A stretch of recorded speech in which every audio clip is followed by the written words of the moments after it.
وہ عید ہی کیا ہے کہ جس عید کی خوشیوں میں غریب شامل نہ ہوں۔ اسلام کے ماننے والے ہیں ہم، پیارے نبی صلی اللہ تعالی وسلم کے امتی ہیں۔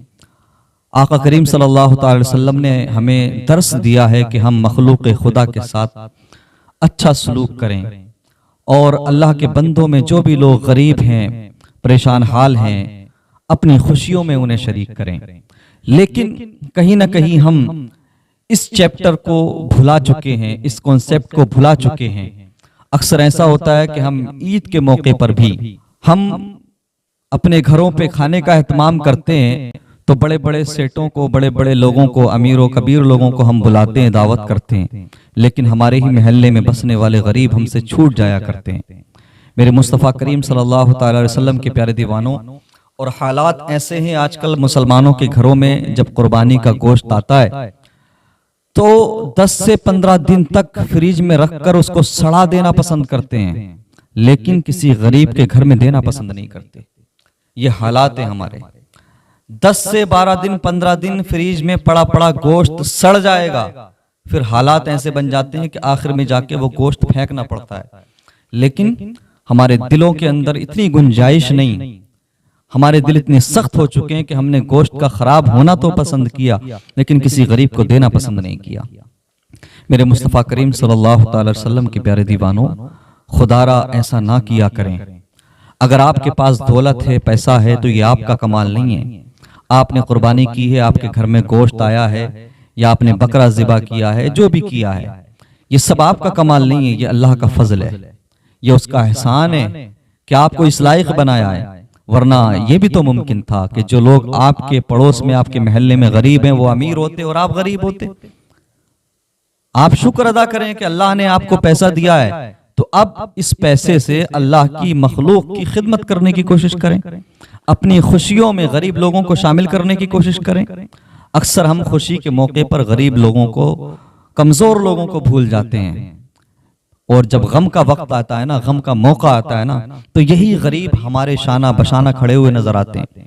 جن غریبوں کو ہم نے اہمیت نہیں دی تھی، جن لوگوں کو ہم نے پوچھا نہیں تھا، جن لوگوں کو ہم نے خوشی کے موقع پر بھلایا تھا، جن لوگوں کو ہم نے نظر انداز کیا تھا، جب بھی کوئی پریشانی آتی ہے، برا وقت آتا ہے، تو یہی غریب لوگ، یہی کمزور لوگ ہمارے ساتھ کھڑے ہوئے نظر آتے ہیں۔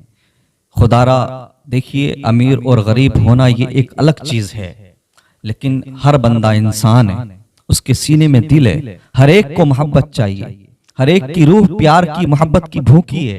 میرے مصطفیٰ کریم صلی اللہ تعالی وسلم کے پیارے دیوانوں، ہمیں اس موقع پر، ان مخصوص ایام میں غریبوں کو نظر انداز نہیں کرنا چاہیے، کمزور لوگوں کو بالکل بھی نظر انداز نہیں کرنا چاہیے، اور انہیں عزت بھی دینا چاہیے، سمان بھی دینا چاہیے۔ اور جو آپ کے گھر میں گوشت آیا ہے قربانی کا، بہتر طریقہ یہ ہے کہ اس گوشت کے 3 حصے کر لیں۔ ایک حصہ اپنے رشتہ داروں میں تقسیم کر دیں، دوسرا حصہ غریبوں میں تقسیم کر دیں، تیسرا حصہ اپنے گھر کے لیے رکھ لیں۔ اس سے کیا ہوگا؟ گوشت خراب بھی نہیں ہوگا، چند دن کے اندر آپ گوشت کو ختم بھی کر لیں گے، سب کھا بھی لیں گے، اور گوشت خراب بھی نہیں ہوگا، آپ کو ثواب بھی مل جائے گا۔ گوشت کو فریج میں رکھ کر سڑانے سے پرہیز کیجئے، اور زیادہ دنوں تک اگر آپ گوشت کو فریج میں رکھ کر کھائیں گے، استعمال کریں گے، تو بیماری ہونے کا بھی خدشہ ہے۔ سائنٹیفک وے میں جا کر آپ دیکھیں گے اس کے نقصانات ہیں۔ اس لیے ہمیں چاہیے کہ قربانی کے گوشت کو ہم جلد از جلد ختم کریں، اور بہتر طریقہ یہ ہے کہ ہم حقداروں تک گوشت کو پہنچا دیں، جو بھی ضرورت مند ہیں ان تک پہنچا دیں۔ میرے مصطفیٰ کریم صلی اللہ تعالی وسلم کے پیارے دیوانوں، ہم پیغمبر اسلام کے امتی ہیں، وہ پیارے نبی کے جنہوں نے ہمیشہ غریبوں کے ساتھ اچھا سلوک کرنے کا ہمیں حکم دیا۔ آقا کریم صلی اللہ تعالی وسلم کی زندگی اٹھا کر دیکھو، پڑھو تو صحیح کردار مصطفیٰ کو، سیرت مصطفیٰ کو، تب آپ کو پتہ لگے گا کہ پیارے نبی صلی اللہ تعالی علیہ وسلم نے عید بنا غریبوں کے، بنا یتیموں کے نہیں منائی۔ آقا کریم صلی اللہ تعالی وسلم عید کے دن عیدگاہ تشریف لے جا رہے تھے، آپ کی نظر پڑی کہ کچھ بچے کھیل رہے ہیں، لیکن انہی بچوں میں ایک بچہ ہے جو روتا ہوا نظر آ رہا ہے۔ اللہ اکبر! اس بچے کی آنکھوں میں آنسوؤں کا سیلاب ہے۔ مصطفیٰ کریم صلی اللہ تعالی وسلم قریب گئے، فرمایا بیٹے تو کیوں رو رہا ہے؟ آج تو خوشی کا دن ہے، عید کا دن ہے، سب لوگ خوشیاں منا رہے ہیں، تیری آنکھوں میں آنسو کس لیے ہیں؟ تو وہ بچہ عرض کرتا ہے کہ میرے بابا، ایک جنگ میں شہید ہو گئے تھے، غزوے میں شہید ہو گئے تھے، میری والدہ کا بھی سایہ میرے سر پہ نہیں ہے، میں کہاں جاؤں، مجھے کوئی پکارنے والا نہیں ہے، مجھے کوئی سینے سے لگانے والا نہیں ہے۔ اللہ اکبر۔ پیغمبر اسلام مصطفیٰ کریم صلی اللہ تعالی وسلم کا عیدگاہ میں انتظار ہو رہا تھا۔ آقا کریم صلی اللہ تعالی علیہ وسلم نے اس بچے کو اپنی گود میں اٹھایا، گود میں اٹھانے کے بعد گھر لائے، اس کو نئے کپڑے پہنائے، اس سے پیار کیا، اسے محبت دی، اس کے سر پہ شفقت والا ہاتھ رکھا اور فرمایا اے بیٹے کیا تو یہ پسند نہیں کرتا کہ میں تیرا باپ لگوں، عائشہ تیری ماں لگیں، فاطمہ تیری بہن لگیں۔ اللہ اکبر۔ آپ ذرا غور کریں مصطفیٰ کریم صلی اللہ تعالی علیہ وسلم نے یتیم کو کتنا پیار دیا عید کے موقع پر۔ پھر پیارے نبی صلی اللہ تعالی وسلم اپنے نواسوں کے ساتھ عیدگاہ گئے۔ اللہ اکبر۔ اس بچے کو آقا کریم صلی اللہ تعالی وسلم نے اپنے کاندھے پر بھی بٹھایا۔ اس وقت اور بچے دیکھ کر رشک کر رہے تھے اور سوچ رہے تھے کہ کاش ہمیں بھی یہ موقع ملتا، کاش ہمیں بھی مصطفیٰ کریم صلی اللہ تعالی وسلم کے کاندھوں پر سواری کرنے کا موقع ملتا۔ اس دن اس یتیم بچے پر ہر ایک کو رشک آ رہا تھا۔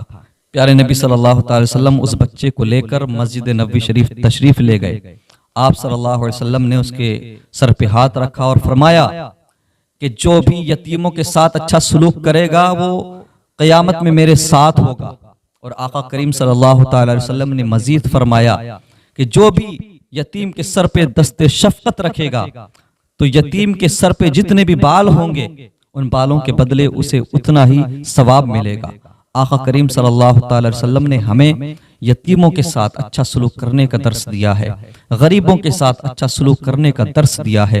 میرے پیارے نبی صلی اللہ تعالی وسلم کے پیارے دیوانوں، یاد رہے اکثر و بیشتر گھر ایسے ہوتے ہیں، غریب لوگوں کے گھروں میں یہ حالات ہوتے ہیں کہ غریب ماں اپنے بچوں سے یہ کہہ کر پیچھا چھڑاتی ہے بیٹے عید تو امیروں کی ہوتی ہے، نئے کپڑے اگلے سال بنا دیں گے، یا ہم قربانی اگلے سال کر لیں گے، بیٹے عید بڑے لوگوں کی ہوتی ہے، بڑے لوگوں کے گھر میں قربانی ہوتی ہے، ہم غریب لوگ ہیں ہمارے گھروں میں قربانی نہیں ہوتی، عید ہمارے لیے نہیں ہے۔ اس طرح کی باتیں بے بس ماں، لاچار ماں اپنے بچوں سے کرتی ہے۔ میرے مصطفیٰ کریم صلی اللہ تعالی وسلم کے پیارے دیوانوں، اگر آپ استطاعت رکھتے ہیں، اگر آپ کے پاس مال اور دولت ہے، آپ اپنے گھر پہ کھانا بنا رہے ہیں، گوشت بنا رہے ہیں، عید کا موقع ہو یا کوئی اور بھی خوشی کا موقع ہو، آپ کسی نیتا کو بھول جائیں چلے گا، کسی امیر کو بھول جائیں چلے گا، لیکن خوشی کے موقع پر غریبوں کو نہ بھولیں۔ یاد رہے غریب آپ کے دسترخوان پر کھانے کے بعد میں آپ کو بھول نہیں جائے گا بلکہ وہ آپ کو دعائیں بھی دے گا۔ اور یاد رہے غریبوں کی دعائیں بڑی اثر رکھتی ہیں، یتیموں کی دعائیں بڑا اثر رکھتی ہیں۔ میرے مصطفیٰ کریم صلی اللہ تعالی وسلم نے فرمایا کہ جسے جنت کمانی ہو، جسے جنت حاصل کرنی ہو، وہ یتیموں کے ساتھ اچھا سلوک کرے، وہ یتیموں کے ساتھ اچھا برتاؤ کرے۔ آج ہمارے محلے میں، بستی میں نہ جانے کتنے یتیم بچے اور بچیاں ہوتے ہیں، لیکن ہم ان کے ساتھ اچھا سلوک نہیں کرتے۔ ہم سمجھتے ہمیں کیا مطلب، ہمیں کیا فرق پڑتا ہے، ہمیں تو اپنے گھر سے مطلب ہے۔ نہیں مسلمانوں، ہمیں ہر موقع پر غریبوں کو دیکھنا چاہیے، ان کا خیال رکھنا چاہیے، ساتھ ہی ساتھ ہمیں یتیم بچوں کے ساتھ بہت ہی محبت سے پیش آنا چاہیے، اور یتیموں کا دل دکھانے سے بچیں، اللہ کے غضب سے ڈریں۔ یاد رہے اگر آپ کی ذات سے کسی بھی یتیم کو تکلیف پہنچی ہے تو پھر دنیا اور آخرت میں آپ کو بہت ساری پریشانیوں کا سامنا کرنا پڑ سکتا ہے۔ اس لیے جب بھی آپ کے سامنے یتیم آئے یا آپ کے آس پاس میں کوئی یتیم بچہ رہتا ہو یا بچی رہتی ہو، ہمیشہ اس کے ساتھ اچھا سلوک کریں۔ اور بقرعید جیسے مبارک موقع پر غریبوں کو اپنے دسترخوان پر بلا کر، یتیموں کو اپنے دسترخوان پر بلا کر ان کی آنکھوں میں چمک پیدا کریں۔ انشاءاللہ ہمیں یہ امید ہے، یہ یقین ہے، مصطفیٰ کریم کے صدقے میں اللہ تبارک و تعالی آپ کی زندگی میں چمک پیدا کر دے گا۔ اللہ تبارک و تعالی تمام ایمان والوں کو غریب بچوں کے ساتھ، یتیموں کے ساتھ محبت سے پیش آنے کی توفیق عطا فرمائے۔ اللہ رب العزت تمام مسلمانوں کی قربانی کو قبول فرمائے۔ اللہ رب العزت مسلمانان ہند پر اپنا خاص فضل فرمائے، اہل فلسطین پر فضل فرمائے، اور دنیا میں جہاں پر بھی مظلوم مسلمان آباد ہیں، جو ظلم کا شکار ہیں، اپنے محبوب صلی اللہ تعالی وسلم کے صدقے میں اللہ تبارک و تعالی ان مظلوم مسلمانوں کی غیب سے مدد فرمائے اور مظلوموں کو ظالموں کے ظلم سے نجات عطا فرمائے۔ وآخر دعوانا ان الحمد للہ رب العالمین وما علینا الا البلاغ۔